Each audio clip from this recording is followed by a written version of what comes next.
Okay, what's going on, everybody? Welcome back to the channel. As always, I really do appreciate it. In today's video, I'm coming at you guys with a very special one because with the culmination of the Neo-Egoist League means that we have brand new power rankings that we need to discuss. Now keep in mind, this is going to differ from the final list that we saw for the valuations. In my opinion, not all the valuations actually showcased how good each player performed or who had the better performances compared to the others. It's obviously a good benchmark, but it doesn't tell the entire story, so I kind of want to dive a little into it. But before we do get into it, make sure you go down below, smash that like button, and consider subbing up to the channel in case you want to stay tuned for any more bangers like this. It just really supports the channel. But with that said, let's take a look and see which of your favorite blue lockers landed in the best spots possible, and if you guys agree with my list or not. If you've been around, you guys already know the drill, but if you're new, listen up, grab some snacks, fill those cups, sit back, relax, and enjoy, and let's get into the brand new, updated, post Neo-Egoist power rankings for Blue Lock. Okay, so instead of actually, going through the number rankings, I didn't really want to do that.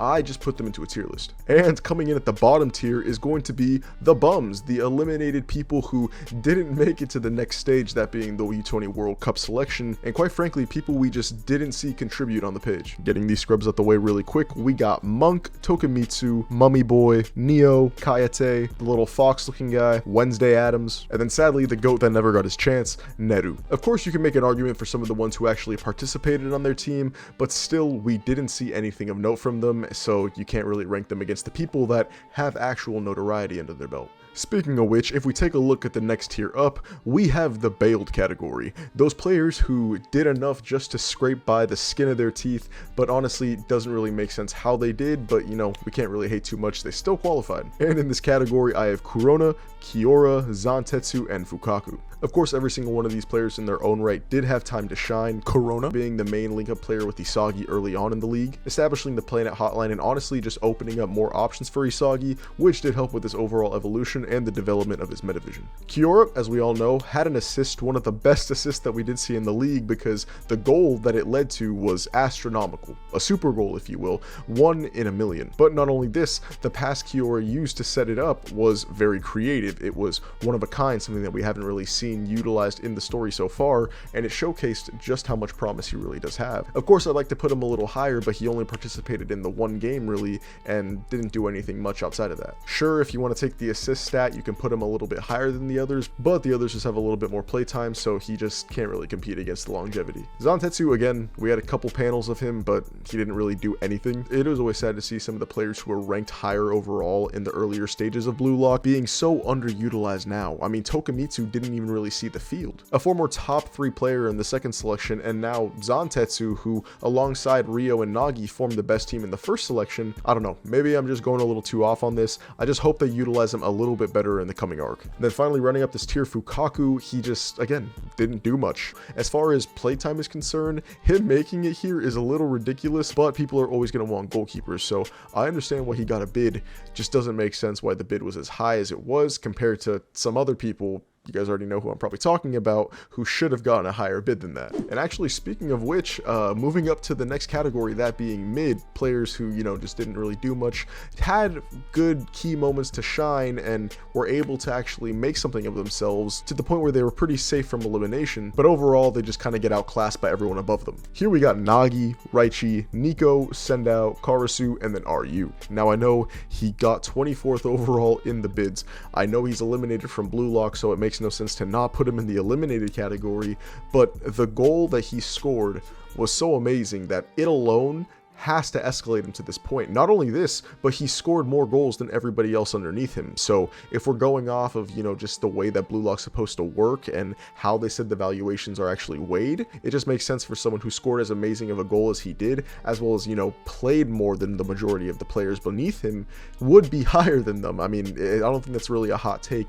You just can't really put Nagi anywhere else other than this, because other than the one goal, he did nothing. He went completely ghost mode, and now he's gone, serving up fries. Then moving on to Raichi, this one is actually kind of an interesting one because especially after his engagement with Mark Snuffy, I feel like he was a lot more of a serious character. They didn't use him as just the comedic relief that he always was. He was actually putting in work. It makes sense for him to be everywhere, handling a bunch of different things all at once and non-stop playing. Sadly though, no assists, no goals obviously, but there's always going to be a need for a defender. That's why he was safe on the bids, and with the defensive performances and showcases we were able to see from him, I do think this is honestly not the worst place. Same thing can be said for Nico, other than the fact that we saw he awakened his own form of Metavision. He stopped Isagi on one of the first advances within the match. He, again, didn't really do much. We didn't see much out of him other than that match, obviously. And in the match, he wasn't too important. Yeah, sure, he had like 1, 2, or 3 different stops, but the team that's known for their defense, specifically getting lit up by PXG and BM,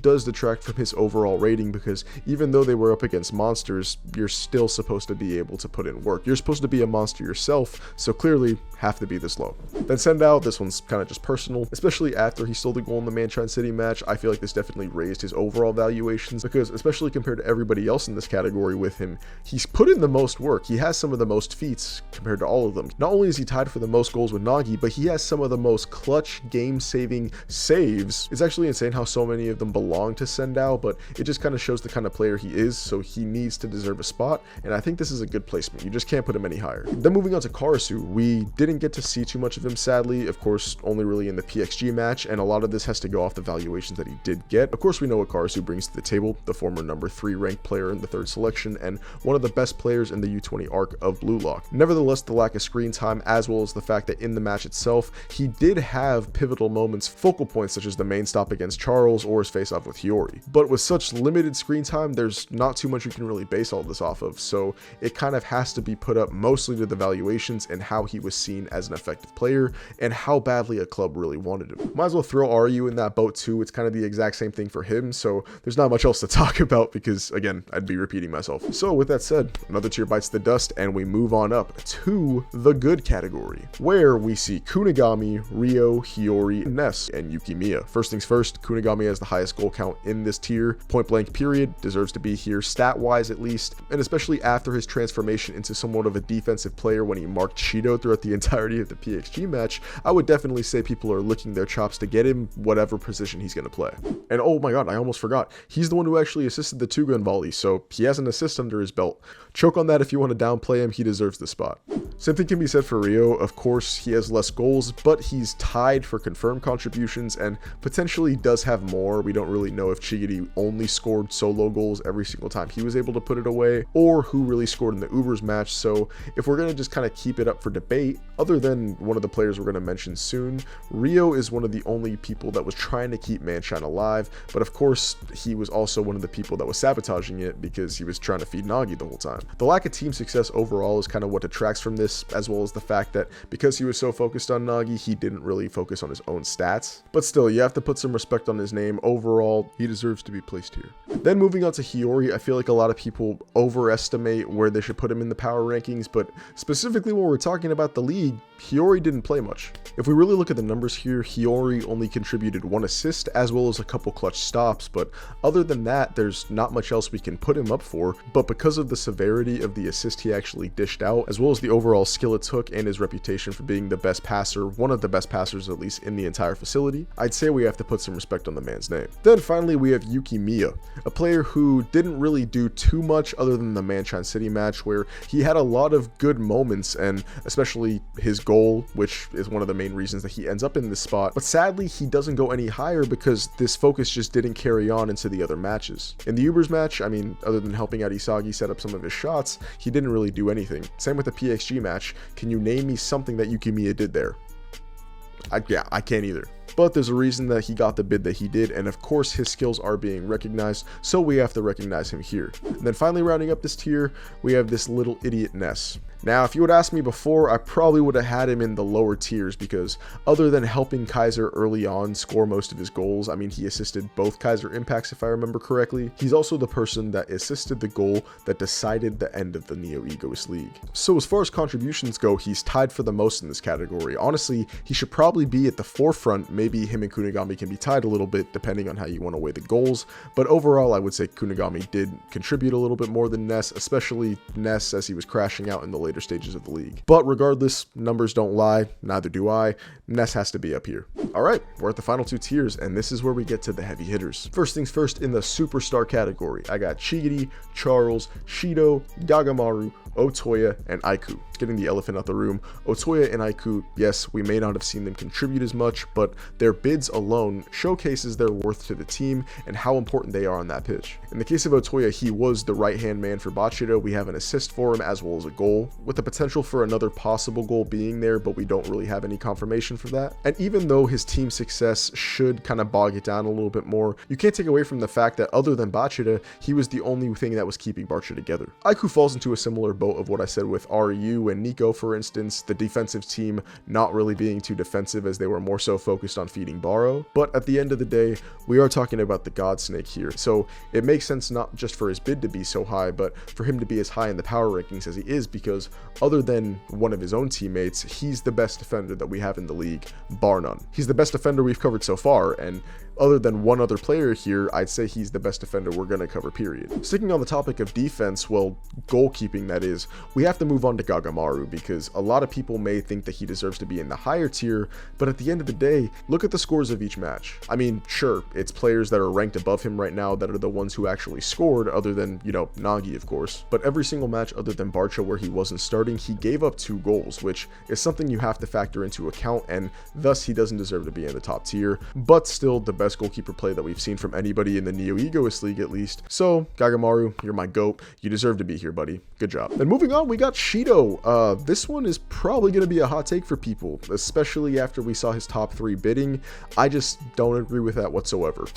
Numbers-wise, Shido definitely deserves to be up here. I mean, 4 goal contributions, no assists, because it's Shido. Come on, do we really expect him to pass the ball? But nevertheless, you can't take away from the fact that on the pitch, he's one of the most threatening players on the offensive side. It makes sense why his valuation was so high. Again, I think anybody who sees him play would want to pay a lot of money for him, especially because they have a lot of bidders going on trying to compete for him. But again, numbers wise, strictly, he just doesn't compare to the people that he was even ranked above on the valuation. So I think this is a comfortable spot for him. And I'm sure he likes the spot because right next to him is his boy Charles, the heart of PXG, and honestly, if you ask me, the best passer we've seen so far, even though he is still very underdeveloped. He's the youngest player in this list, and he's only getting better and better every time we see him. Of course, we don't have full confirmation here for the total number of assists that he accumulated throughout the league, but if we're going to speculate a little bit here, which we kind of have to in this sense, it's safe to assume that every single one of Shido's goals he assisted, and at least half of the goals that Rin scored, maybe even 75% if not, he was also the one assisting there. So if you want to make a rough estimate here, highballing, I'd probably say he assisted 10, and if I were to lowball, I'd probably say 7, but even still, that's some of the most contributions in the entirety of the league, and definitely the most assists by far. And then rounding up this list, someone who maybe shouldn't be above Charles just due to the fact that Charles was so productive and such a focal point to the team that even Isagi recognized him as the heart of the team. Chigiri was dealt a truly bad hand here. He was on the worst ranked team in the entire league, that being Manshine City, with Nagi and Rio trying to make their chemical reaction work and spark up again the same way it did when Nagi finally bested Isagi. Unfortunately, this just never happened. Despite this, Chigiri was able to shine, showcasing just how much he does bring to the table. Therefore, I think you do have to kind of scale up the goals that he was able to score, as well as how well he was able to perform. We saw he got clutch stops on not just Baro, but a good amount of stops throughout the entirety of the Bastion Munich match. So again, Chigiri may be a little bit of a high scale here, but when you do weigh in the situation that all these players were in, I'd say he has some of the most impressive individual play out of anybody in the league. And finally, rounding us up, we have the top tiers, the MVPs, if you will, the true Neo-Egoists. Here, of course, we have Rin, Isagi, Baro, Michael Kaiser, Don Lorenzo, and Meguru Bachida. Okay, getting 2 of them out the way, I'm not going to talk about Lorenzo or Kaiser. I think it makes sense why they are here. They are the new Gen 11 players at the end of the day. So if they're not leading, or at least in the lead pack of the MVPs of the best players in this league, they're kind of misrepresented, and the token of new Gen 11 best in the world almost seems like it's fluky. So addressing the other players that we do have here, first things first, going to Bachida, this is who I would actually say has some of the most impressive play for the situation he was in. Even though, unlike Chigiri, he was the focal point of Barca, he was the main beating heart of FC Barca, he still probably had the most underwhelming roster in the entire league. I mean, come on, can you name me anybody else that was on Barca other than, you know, Bachida, Otoya, that Ignacio Lala dude, and then Lavinho? Like, come on, I really can't either. boasting 5 goals and 2 assists in his 4 games in the league. One of the more impressive stat lines, if you will, and definitely higher up than anyone we've talked about so far. It's hard to believe that Bacheta didn't get more wins under his belt, but again, you can't really blame him. It's kind of just a team issue overall. They just didn't have the firepower to play against the big dogs. And speaking of big dogs, we get into our first of the top 3, that being Baro Shohei. This may just be me being salty at the fact that Shido is actually ranked higher than him in the bid valuations, but there is no way Shido should have been ranked higher than him in the bid valuations. Even if you want to weigh in the fact of how bad a team wants him, he's the main player on Ubers. Why wouldn't they want him more than anybody else? Not only this, but he's displayed what he's truly capable of. If you want to highball him from the off-screen goals that we've seen, he has 7 total goals, tying Rin without any assists though, so that does kind of bog him down in the overall rankings if you want to go 1, 2, 3. I talked about this in my MVP video, go check that out if you want a little bit more information there. But overall, you just can't put him over Rin and Isagi, which again, their places are kind of solidified, so we don't really need to discuss them. So folks, there you have it, the final Neo-Egoist power ranking tier list in the big 2025. Let me know in the comments down below if you guys think I cooked, if you think I burnt this shit, and if I did, who do you think should belong where did I mess up, and where did I get it right, if anything? I want to get you guys' opinion. Once again, if you enjoyed this video, make sure you leave a like and consider subbing up to the channel with post notifications turned on so you never miss another banger from myself. And as always, I love you guys. Take it easy.